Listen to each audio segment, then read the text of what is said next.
all do it. Hi! Hi from the Thompson crew.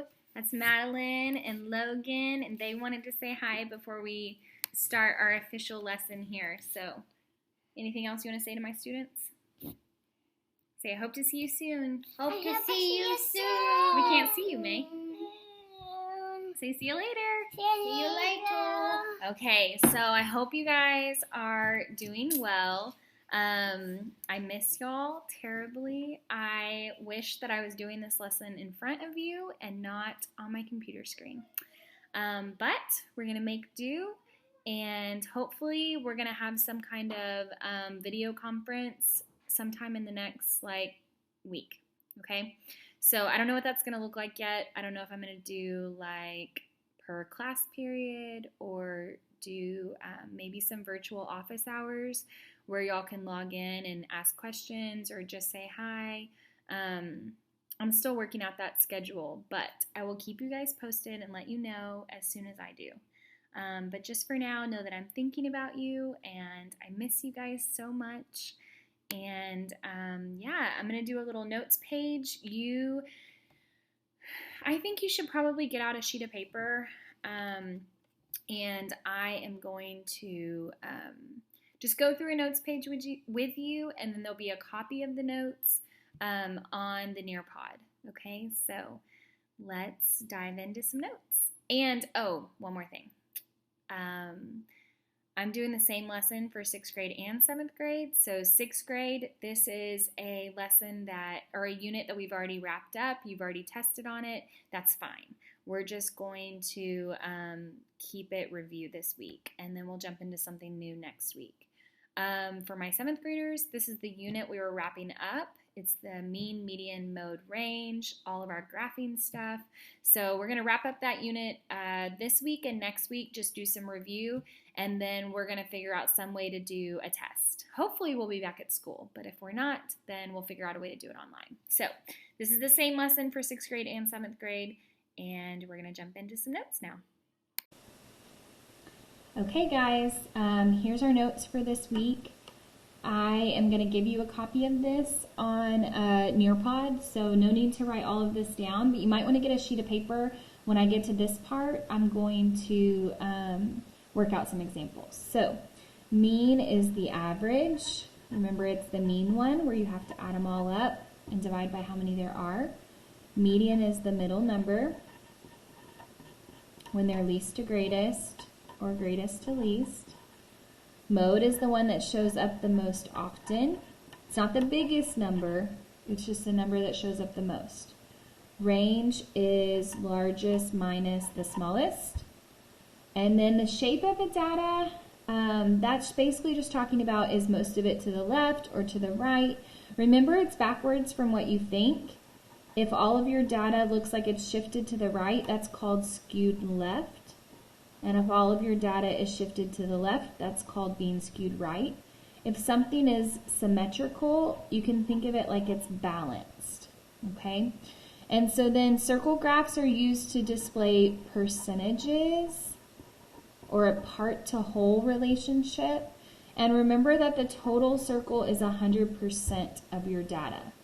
So we've got a situation here where they're talking about a budget where they have savings, food, insurance, utilities, mortgage. And then they're going to ask a couple of questions. So here's where I would like for you to pause the video and try to maybe work out that first one and then unpause it and watch me do the example. And then pause again and try this one and then unpause. So if you want to pause it and try that example. And so then this is how we solve. If the total budget is $2,400, then how much is saved?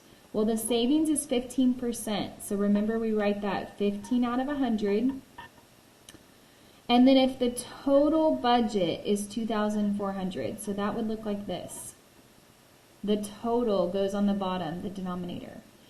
And then I see, how did I get from here to here? That would be times 24. And so then I'm going to do 24 times 15 to get my answer.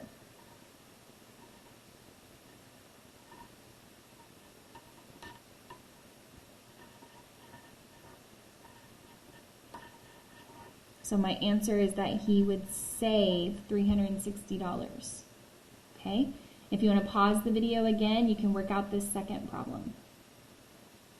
So if $525 is spent on food, then what is the monthly budget? Well, food accounts for 25% of his total budget, so that's 25 out of 100. And then it says food, he spends $525. So that $525, remember that goes with the food, and I'm solving for a total on this one. So it's backwards from what we're used to. I got to figure out how to get from 25 to 525. You can divide that. Okay, I already worked this question out, so I know that it goes in there 21 times. And so then 21 times 100 is $2,100 total. Okay, then we also have box plots and dot plots. Remember that box plots are used to compare range and median of a set of data. You can't really find the mean because we don't know how many numbers are in between there. But remember that this is the minimum. The first line of your box is Q1. The middle line is the median. The outer line is Q3. And way up here where the whisker ends, that's the maximum. Okay? Interquartile range is Q3 minus Q1. And the range is maximum minus minimum. And again, you're going to have a copy of all of these notes when you go into the Nearpod.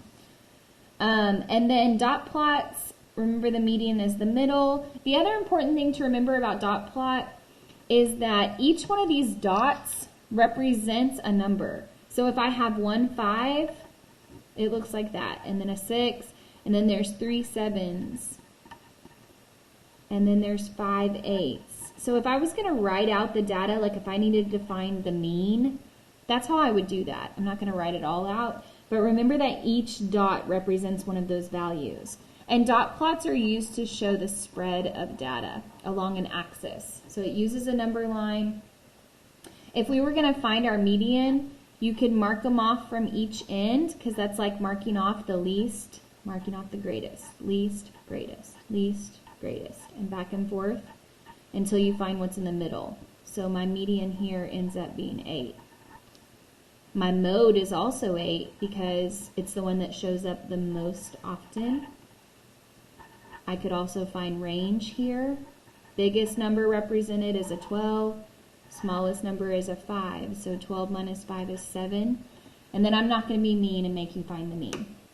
So there's kind of going through the notes page. You're going to have a copy of that. And then I want to solve a box plot question with you before you go take your quiz. Okay? And it's called a quiz because that's just how Nearpod does it. But it's just an assignment for this first lesson. Okay? It'll just count as a homework assignment. So we've got 2 box plots here. One is showing the Cavaliers, one showing the Clippers. And so we want to pay attention to which one they're talking about. And it doesn't say it on here, but you're solving for what is false. This was one of those find it, fix it activities. So the LA Clippers have a greater variability of heights than the Cleveland Cavaliers. So variability is just another word for range. So let's go see. The range for the Cavaliers looks like that's about 76 and 83. So 83 minus 76 would be 7. And then for the Clippers, theirs goes from 77 to 85. So 85 minus 77 is 5, 9? No, 10. Wait, 8. Sorry. I should probably just write that out so you can see what I'm talking about. I was trying to do it in my head. There you go. It's 8. So is the Clippers greater than the Cavaliers? Yes. So I'm looking for what's false. The shortest team member is 76 inches. Shortest team member for either one of their teams, yep, is 76. So that's true. I'm looking for what's false. The second quartile of the LA Clippers is equal to the second quartile of the Cleveland Cavaliers. So the second quartile. All right, so the second quartile is this. Okay, it's like this is the first quartile, second quartile, third, fourth. Is that equal to the second quartile for the Cavaliers? No. You can tell that the Cavaliers is less than the Clippers. I mean, I could find the numbers and subtract them, but it looks like that's going to be our false. The median of the LA Clippers is approximately 80. So Clippers median is 80. That's the line in the middle of the box. Yes, that's true. So we were right. Number 3 is the false question.